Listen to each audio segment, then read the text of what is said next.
सृष्टि के प्रारंभ से ही देव और दानव असुर के मध्य संघर्ष चलता रहा है। असुर प्रायः तप कर देवताओं से वरदान प्राप्त करते और फिर उसी शक्ति का दुरुपयोग कर तीनों लोकों में आतंक फैलाते। इसी प्रकार तारकासुर के 3 पुत्र तरक्ष, कमलाक्ष और विद्युन्माली ने घोर तपस्या की। ये तीनों परम तेजस्वी, बलवान और पराक्रमी असुर थे। उन्होंने ब्रह्मा जी की कठोर तपस्या की। तपस्या इतनी भयानक थी कि उनके शरीर हड्डियों मात्र से रह गए। ब्रह्मा जी उनके सामने प्रकट हुए और वरदान मांगने को कहा। तीनों ने एक अनोखा वरदान मांगा, हे ब्रह्मा, हमें 3 अद्वितीय नगर मिले, एक स्वर्ग में, एक आकाश में और एक पृथ्वी पर। ये नगर इतने अभेद्य हों कि कोई भी देवता, दानव या असुर इन्हें नष्ट न कर सके। 1000 वर्षों में एक बार ये तीनों नगर एक सीध में आए और तभी कोई हमें मार सके, और उस समय भी हमें केवल कोई महान धनुर्धर ही मार सके। ब्रह्मा जी ने उनकी प्रबल तपस्या से प्रसन्न होकर यह वरदान दे दिया। त्रिपुरासुरों का अभ्युदय वरदान पाकर मायासुर, असुरों का महान शिल्पी, ने 3 अद्भुत नगर बनाए। सोने का नगर स्वर्ग में, चांदी का नगर आकाश में, लौह का नगर पृथ्वी पर। इन तीनों नगरों को कहा गया त्रिपुर। अब त्रिपुर के स्वामी तरक्ष, कमलाक्ष और विद्युन्माली को सब लोग त्रिपुरासुर कहने लगे। इन तीनों नगरों में इतना वैभव, सुख और भोग था कि देवता भी ईर्ष्या करने लगे। धीरे धीरे त्रिपुरासुर अहंकारी हो गए और उन्होंने तीनों लोकों पर अत्याचार शुरू कर दिए। वे यज्ञ हवन नष्ट करने लगे, वे ऋषि मुनियों को सताने लगे, वे देवताओं का राज सिंहासन छीनने लगे, वे इंद्रलोक पर चढ़ाई करने लगे। देवताओं की सभा और ब्रह्मा से विनती। देवताओं ने यह सब देख ब्रह्मा जी के पास जाकर त्रिपुरासुरों की शिकायत की। ब्रह्मा जी ने उत्तर दिया, देवताओं, मैंने उन्हें वरदान दिया है, जब तक वे अधर्म का मार्ग नहीं अपनाते उनका वध असंभव है। परंतु जब ये तीनों नगर एक सीध में आएंगे और तब कोई महान धनुर्धर उन्हें एक बाण से नष्ट करेगा, तभी इनका अंत संभव है, और वह धनुर्धर केवल भगवान शिव ही हो सकते हैं। यह सुनकर देवता अब भगवान विष्णु के पास गए।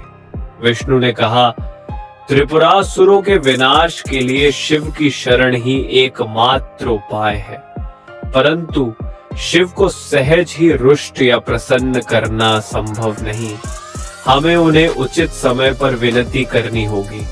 विष्णु की लीला और माया जाल त्रिपुरासुरों की शक्ति दिन प्रतिदिन बढ़ती जा रही थी। उनके तीनों नगर सोने, चांदी और लोहे के आकाश में सूर्य चंद्रमा की भांति दमकते रहते थे।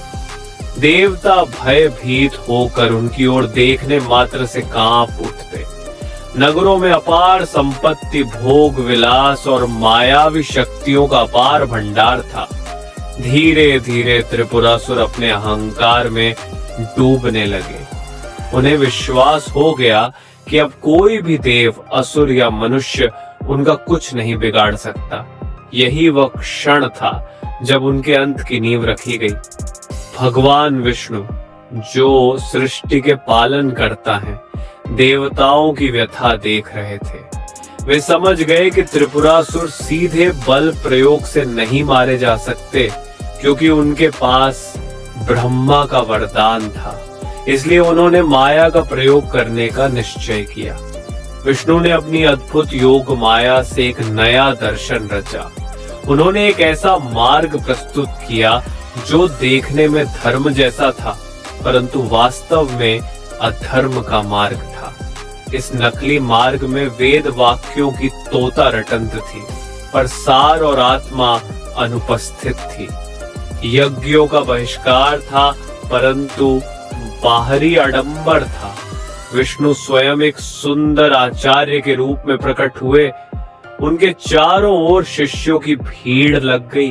उन्होंने त्रिपुरासुरों को यह सिखाना शुरू किया, यज्ञ व्यर्थ है, वेद झूठे हैं, ऋषियों का ज्ञान केवल भ्रम है, आनंद केवल भोग में है, धर्म केवल मन की कल्पना है। त्रिपुरासुर इस नकली धर्म से मोहित हो गए। वे सोचने लगे कि सचमुच यही श्रेष्ठ मार्ग है। धीरे धीरे उन्होंने यज्ञ त्याग दिए, आर्षियों का अपमान करना शुरू कर दिया और वेदों का मजाक उड़ाने लगे। ऋषियों और देवताओं ने यह सब देखा तो भय और दुख से कांप उठे, क्योंकि यह निश्चित था कि जो भी अधर्म की राह पर चलता है उसका विनाश स्वयं निश्चित होता है। यही क्षण था जब ब्रह्मांड ने स्वयं को शिव की ओर झुकाना प्रारंभ कर दिया। देवताओं की प्रार्थना और शिव का संकल्प, त्रिपुरासुरों का अधर्म दिन ब दिन बढ़ता जा रहा था। वे ऋषियों के आश्रमों को जलाने लगे, यज्ञों की आहुति को अपवित्र करने लगे और इंद्र के राजमहल तक को अपमानित करने लगे। अब देवता एकत्र होकर कैलाश पर्वत की ओर चले। हिमालय की गुफाओं में प्रवेश कर उन्होंने ध्यान मग्न महादेव को देखा। चारों ओर बर्फ से ढके शिखर, मंद गंगा की कलकल ध्वनि, बर्फीली हवाओं में शिव का गंभीर ध्यान। उनके गले में सर्प विराजमान, जटाओं से गंगा प्रवाहित हो रही थी और आंखें गहरी समाधि में बंद थीं। देवताओं ने करुण स्वर में पुकारा, नमः शंभवाय च, नमः शंकराय च। हे महादेव, आप ही त्रिलोक के स्वामी हैं। जब जब अधर्म बढ़ता है तब तब केवल आप ही उसका अंत करते हैं। त्रिपुरासुरों ने तीनों लोकों में हाहाकार मचा दिया है। कृपा कर हमारे रक्षक बने। शिव की आंखें धीरे धीरे खुली। उनके नेत्रों में करुणा और तेज का अद्भुत संगम था। उन्होंने ध्यान मग्न होकर त्रिपुरासुरों के कर्म देखे और गंभीर स्वर में कहा, समय आ गया है जब तीनों पुर एक सीध में आएंगे, तब मैं एक ही बाण से उनका संहार कर दूंगा। यही ब्रह्मा का वरदान है और यही सृष्टि की आवश्यकता है। देवताओं का हृदय आनंद से भर गया। उन्हें विश्वास हो गया कि अब अधर्म का अंत निश्चित है। दिव्य रथ की तैयारी। अब देवताओं ने मिलकर शिव के लिए एक दिव्य रथ तैयार करना आरंभ किया। ये कोई साधारण रथ नहीं था, बल्कि सृष्टि का प्रतीक था। पृथ्वी बनी रथ। इसका विशाल और स्थिर आधार शिव के संकल्प का प्रतीक था। सूर्य और चंद्रमा बने पहिए। वे दर्शाते थे कि समय और काल स्वयं शिव की सेवा में है। वेद बने रथ के घोड़े। ज्ञान और धर्म की शक्ति उस रथ को गति देती थी। ब्रह्मा स्वयं बने सारथी। सृष्टिकर्ता ही शिव को उनके मार्ग पर ले जाने वाले बने। पर्वत मेरु बना धनुष। यह दिखाता था कि सृष्टि का आधार ही शिव का शस्त्र है। सर्प वासुकी बना धनुष की डोरी। वासना और भय जो संसार को बांधते हैं, अब शिव के धनुष पर संयमित हो गए। विष्णु स्वयं बने बाण। पालन करता ही विनाश के साधन बने, ताकि संतुलन की स्थापना हो सके। ये अद्भुत रथ देखकर देवताओं के नेत्र विस्मय से भर उठे। ये रथ केवल एक युद्ध वाहन नहीं था, बल्कि सृष्टि का प्रतीक था, जिसमें हर शक्ति और हर तत्व सम्मिलित था। त्रिपुरासुरों का घमंड। उधर त्रिपुरासुर अपने नगरों में उत्सव मना रहे थे। तीनों भाई रत्न जटित सिंहासनों पर बैठे थे। उनके चारों ओर असंख्य सेवक और अप्सराएं थीं। वे अपने नगरों की शक्ति और वैभव पर गर्व कर रहे थे। विद्युन्माली बोला, भाइयों देखो, देवता अब हमारे सामने झुक गए हैं। इंद्र हमारा सेवक हो चुका है। हमारे नगरों की चमक से स्वयं सूर्य भी फीका पड़ गया है। अब हमें किसका भय? कमलाक्ष ने कहा, हमारे नगर अभेद्य हैं। 1000 वर्षों में केवल एक बार ही वे एक सीध में आते हैं और तब भी हमें कोई नहीं मार सकता। ब्रह्मा का वरदान हमारी ढाल है। ऋषि मुनियों ने उन्हें चेताया, हे असुरों, अहंकार मत करो। धर्म का मार्ग छोड़ना तुम्हारे विनाश का कारण बनेगा। समय रहते चेत जाओ। परंतु त्रिपुरासुर अट्टहास करते हुए बोले, ऋषियों, तुम्हारा धर्म और तप सब व्यर्थ है। अब केवल हमारी शक्ति ही नियम है। संसार हमारा दास है। उनका यह घमंड ही उनके पतन का कारण बनने वाला था। त्रिपुरासुर और शिव का युद्ध समय बीतता गया। वह महाशुभ क्षण आया जब तीनों पुर एक सीध में आ गए। आकाश में अद्भुत दृश्य था। स्वर्ण, रजत और लौह के तीनों नगर एक रेखा में दमक रहे थे। यह दृश्य देखकर देवता सहम गए, क्योंकि यही उनके अंत का अवसर था। शिव अपने दिव्य रथ पर आरूढ़ हुए। ब्रह्मा सारथी बने और सभी देवता उनके पीछे खड़े होकर हर हर महादेव का जय घोष करने लगे। पूरा ब्रह्मांड थर्राने लगा। पर्वत कांप उठे, नदियां गरजने लगीं और आकाश में बिजली कौंधने लगी। शिव ने ध्यान लगाया। उनका मन पूर्ण रूप से स्थिर था। उन्होंने पाशुपतास्त्र को अपने हाथों में लिया और पर्वत मेरु से बने धनुष पर चढ़ाया। देवता भय और आशा से देख रहे थे।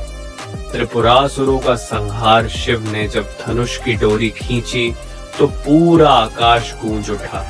ऐसा लगा मानो समय रुक गया हो।